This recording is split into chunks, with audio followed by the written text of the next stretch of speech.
Anyways, let's jump to the Sam Smith album. So this is Sam Smith's sophomore album.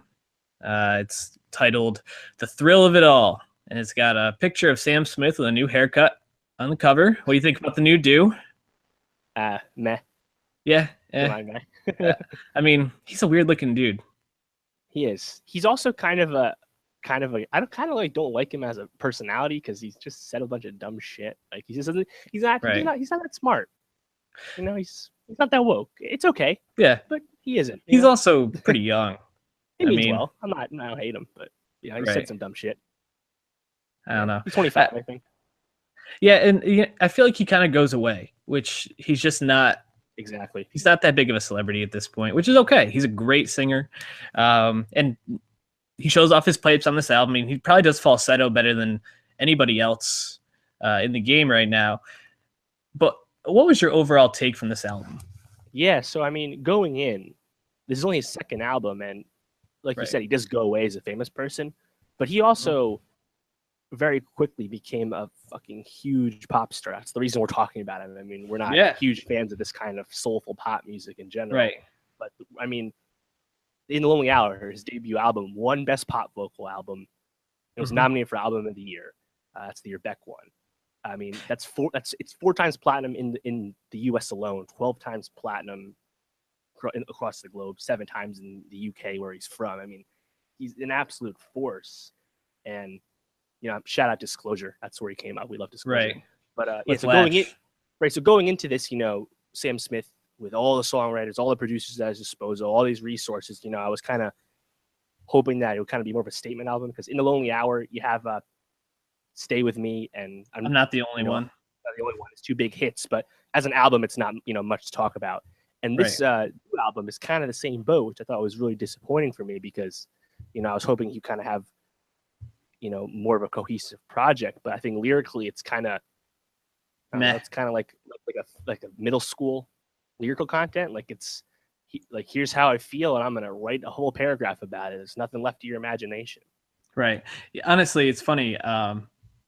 I had to listen to it twice. But that was only because I got through 6 songs and I was driving when I was listening to it. And I was like, this is just too fucking boring. Dangerous. And that's the thing is for someone who has the pipes that he has and such a unique voice, to kind of just be so bland is incredibly disappointing. He has so much potential. And I feel like really this is almost like in the Lonely Hour Part 2, just very boring, very similar material, and nothing that really jumped out at me. And that's crazy to say with someone who has the strength of his voice. Like when you can reach those notes, you should be like, have like a Whitney Houston, like I will always love you moment in almost every album.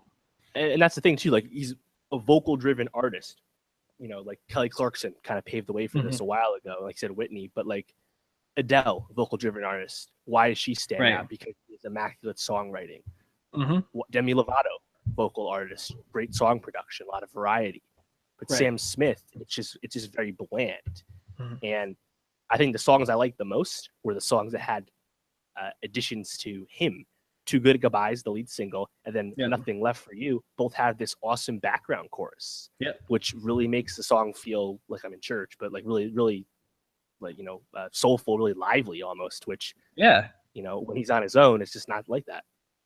Yeah, and there's what's the song where he has a guest vocalist on it? There's only one. I'm trying to think. I didn't write it down, but it's a female. I think her name is like Serba or something along those lines. Seba. That was the one that stood out the most to me because just it was a different sound. I think, like, even though I didn't feel like the song was an excellent song by any means, it was something where I was like, oh, it's different. Like he's bringing in someone else to sing with him, someone that brings a totally different vibe to the song. I didn't hate that song. Too Good at Goodbyes. It's a good song. It's a hit. People will be playing it. But for, you know, I'm so disappointed because I was like, Taylor Swift is going to dominate the end of the year. Then I was like, oh, Sam Smith's dropping an album. He's going to challenge her. Taylor Swift songs have been disappointing too, but I still think she's going to dominate the end of the year just because her star is that much bigger, and this album can't challenge the power of her celebrity. Exactly. Like Taylor Swift reputation already has 400,000 pre-orders. And even though all the lead singles are disappointing on the charts, and Too Good at Goodbye is like top 15, right now still. Right. But yeah, I mean, I don't really.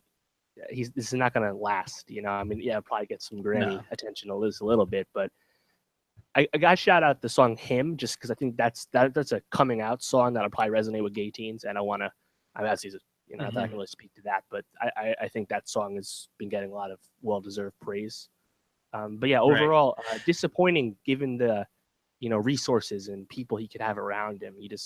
He had a chance to. He had no reason not to make something better. I guess is how I put it.